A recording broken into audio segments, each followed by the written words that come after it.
नहमदुहु व नुसल्ली व नुसल्लिम अला रसूलिहिल करीम अम्मा बाद फ़अऊज़ु बिल्लाहि मिनश शैतानिर रजीम बिस्मिल्लाहिर रहमानिर रहीम। जो मसला आप हज़रात के सामने लेकर हाजिर हुआ हूँ वो है शदीद मरीज़, सख्त मरज़ के अंदर, और वो मरीज़ के जिसको पेशाब वग़ैरह का थैला नलकी वग़ैरह लगी होती है, उसकी नमाज का मसला। याद रखें, नमाज एक ऐसी इबादत है कि जो बेहस्बे ताकत, यानी जहाँ तक इंसान को इस्तात और ताकत होगी, नमाज पर कुदरत होगी अदायगी पर, उसको नमाज अदा करनी ही पड़ेगी, ख़ासकर मर्द के हवाले से। तो बहरहाल नमाज अगर आदमी खड़े होकर नहीं पढ़ सकता तो वो बैठ के पढ़ ले। खड़े होकर न पढ़ने का मतलब ये है कि वो शख्स वाकई कुदरत नहीं रखता कि खड़े होकर नमाज पढ़ सके। एक तो ये कि वहमी तौर पर, या एक आदमी हल्का सा कोई मसला है और कहता है मैं नहीं खड़ा हो सकता, और दुनिया के लिए तो वो घंटों घंटों खड़े रहता है, लेकिन नमाज में कहता है मैं 5 मिनट भी खड़ा नहीं हो सकता। तो इस तरह का उज़र नहीं होगा, बल्कि वाकई वो उसको कुदरत नहीं है खड़े होकर नमाज पढ़ने पर। तो वो शख्स फिर जो है बैठ के नमाज पढ़ ले, और बैठ के जब नमाज पढ़ेगा तो रुकू और सजदा ये सही तरीके से करता रहेगा।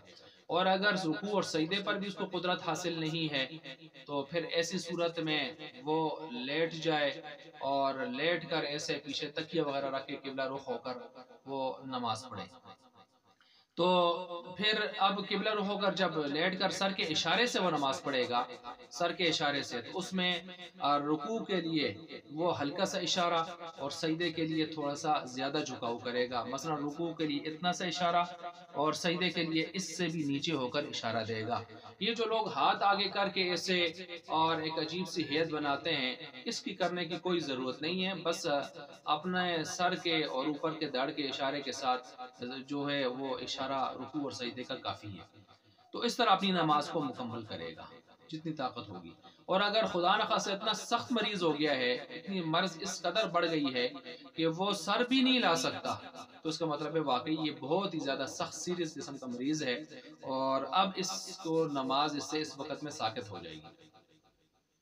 और फिर अगर इस तरह करते करते 5 से ऊपर यानी 6 या 7 8 इतनी नमाजें रह गईं, तो फिर इसकी नमाजें भी इससे मुआफ़ हो जाएंगी,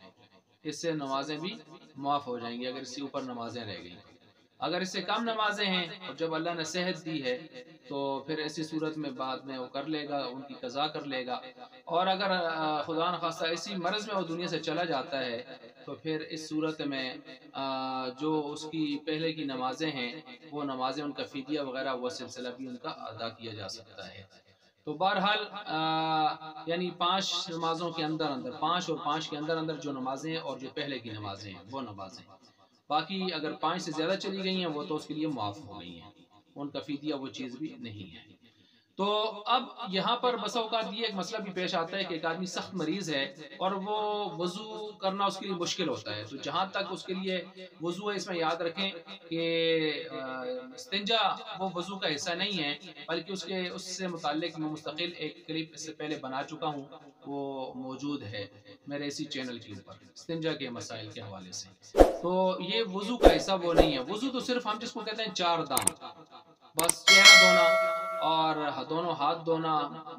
जो है बाजू वगैरह, और सर का मसा और पाँव धोना। बाकी ये 4 तो ज़रूरी हैं, फ़र्ज़ हैं, और बाकी सुन्नतें हैं। तो अगर इनको पूरा कर सके, अगर ख़ुद पूरा नहीं कर सकता तो अपने जो दाएं बाएं खिदमत वाले रिश्तेदार हैं, बेटे हैं, कोई भी हैं, वो उनसे कह दे,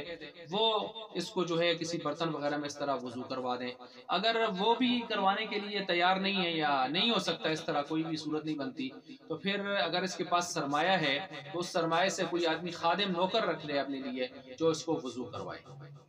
ये लाजिम होगा। और अगर इस तरह भी नहीं है, लाचार और बेबस हो गया है, सरमाया भी नहीं है, तो फिर इस आदमी के ऊपर जो है वो पाकी किस तरह हासिल करेगा, तो फिर तयम्मुम कर ले, तयम्मुम के ज़रिए पाकी हासिल करे। और जब पाकी हासिल कर ली, इसके बाद मसला है नमाज का। अब नमाज किबला रुख होकर बेड उस तरफ कर सकते हैं तो ठीक है, नहीं तो बेड पर किसी तरीके से उस तरफ होके, अगर पूरे सुन्नत वगैरह नहीं पढ़ सकता तो फ़र्ज अपने और बेहतर वाजिब जो है वो अदा करता रहे, कम अज़ कम वो अदा करता रहे। اور پھر جہاں نماز ادا کر رہا ہے تو نیچے اگر جگہ ناپاک ہے تو نیچے کوئی مسلح یا چادر وغیرہ وہ نیچے ڈال دی جائے، اس کے اوپر نماز نیچے بے شک جو ہے ناپاک ہو، بس اس کے اوپر وہ چادر وغیرہ ڈال دی جائے، نماز ادا کر لیں۔ اب یہاں پر ایک مسئلہ یہ ہوتا ہے کہ بسا اوقات بعض مریضوں کو آپریشن وغیرہ جب ہوتے ہیں تو ان کو پیشاب کی تھیلی وغیرہ نلکی لگی ہوتی ہے، تو ان کے نماز کا کیا مسئلہ ہے؟ تو عام طور پر لوگ سارے سمجھتے ہیں نماز اب نہیں ہے، چونکہ گندگی ہر وقت ساتھ ٹچ ہے گویا، تو نہیں، یہ بات غلط ہے، بلکہ اس صورت میں بھی نماز معاف نہیں ہے۔ وہ کیا کرے گا؟ وہ نلکی لگا ہوا، اگر وہ نماز کا وقت آیا نماز پڑھنا چاہتا ہے تو ڈاکٹر سے کہہ دے، اگر وہ ڈاکٹر ہٹا سکتا ہے اس تھیلی کو اس نماز کے وقت میں، اور کسی قسم کا کوئی نقصان نہیں ہوتا، کوئی زیادہ تکلیف وغیرہ حرج لازم نہیں آتا، تو ہٹانا ضروری ہے۔ اور اگر ایسا نہ ہو بلکہ اس کو ہٹانے میں نقصان ہو اور مریض کو پریشانی لاحق ہوتی ہو اور مسائل بنتے ہوں، تو پھر ایسی صورت میں ہٹانا کوئی ضروری نہیں ہے۔ پھر ضروری یہ ہوگا کہ جس وقت نماز ادا کرنا چاہتا ہے تو اس وقت اس تھیلی کو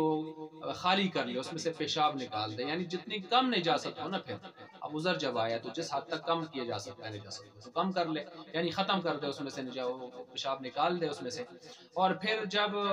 اس وقت میں جو ہے یہ نماز پڑھے، اس وقت میں نماز پڑھے، یہ اس کا نماز کا طریقہ ہوگا۔ باقی یہ جو اس کو اس دوران بھی پیشاب آتا رہے گا، چونکہ اس نے وضو کیا ہے اور یہ معذور کے حکم میں چلا گیا، اور معذور کا حکم کیا ہے؟ معذور کا حکم وہی ہے جو مثلا چند اشخاص ہوتے ہیں، مثلا ایک شخص وہ ہے جس کی مسلسل ہوا کا سلسلہ جاری رہتا ہے اور اس کے کنٹرول میں وہ چیز نہیں ہوتی، اور دوسرا وہ شخص بھی ہوتا ہے کہ جس کے پیشاب کے قطرے مسلسل اس کو آتے رہتے ہیں، اس کے کنٹرول میں نہیں ہوتے،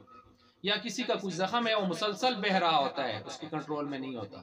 تو ایسی صورت میں وہ معذور دائمی مریض کے حکم میں چلے جاتے ہیں، دائمی مریض اور یہ شخص، اور اسی طرح وہ عورت جس کو حیض، مینسز اور نفاس، بچے کی ولادت کے بعد کا جو خون ہے، اس کے علاوہ جو اس کو استحاضہ خون آتا ہے جو ہے کسی بیماری کی وجہ سے، تو اس عورت کا مسئلہ، ان سب کا مسئلہ ایک ہی ہے، اور وہ یہ ہے کہ ہر نماز کے وقت کے لیے یہ وضو کریں گے تازہ۔ مثلا ظہر کا وقت داخل ہوتا ہے نا 12:10 پہ، تو 12:10 سے 12 سوا 12 اس کے بعد جو ہے وضو کریں گے۔ یہ وضو ان کا اس خون سے یا اس طرح کے پیشاب کے قطروں سے یا اس طرح کے جو ہے ہوا وغیرہ کے خارج ہونے سے یا زخم سے خون پیپ وغیرہ بہنے سے نہیں ٹوٹے گا۔ جب عصر کا وقت داخل ہوگا تو داخل ہوتے ہی سمجھ لیا جائے گا کہ اس کا وضو آٹومیٹک ٹوٹ گیا، تو پھر یہ نیا وضو کرے گا، ہر نماز کے وقت کے لیے نیا وضو کرے گا، اس نماز کے وقت سے اگلے نماز کے وقت تک درمیان میں اس کا وضو گویا رہے گا، اس کی وجہ سے نہیں ٹوٹے گا، اور یہ درمیان میں ہر قسم کی عبادت، فرض، نفل وغیرہ ہر کچھ پڑھ سکتا ہے، اس ترتیب سے وہ چلے گا۔ تو یہ معذور کا حکم ہے، یہی معذور کا حکم یہاں بھی اس کے ساتھ لگے گا، تو لہٰذا یہ ایک وقت سے ہر وقت کے لیے جو ہے نیا وضو کرے گا اور اس ترتیب سے آگے چلے گا، نماز جو ہے اس ترتیب سے آگے۔ تو باقی جس آدمی کے نماز کے فدیہ جات کا سلسلہ ہو تو وہاں فدیہ اگر دینے ہیں تو پھر یعنی جس صورت میں فدیہ آئے گا جو میں نے پہلے بیان کر دی ہے، تو روزانہ 6 نمازوں کا حساب کیا جائے گا، 5 فرض نمازیں اور ایک وتر واجب، اس کا حساب کیا جائے گا، اور فی نماز کا 1.25 کلو گندم اور احتیاطاً 2.25 کلو گندم، جس کی قیمت 120 روپے تقریباً بن جاتی ہے فی نماز کے حساب سے۔ اس طرح روزانہ 600 یا جو ہے 700 روپے جو بھی 120 کے حساب سے جو ہے وہ، یا 620 روپے جو بھی بنیں گے تو وہ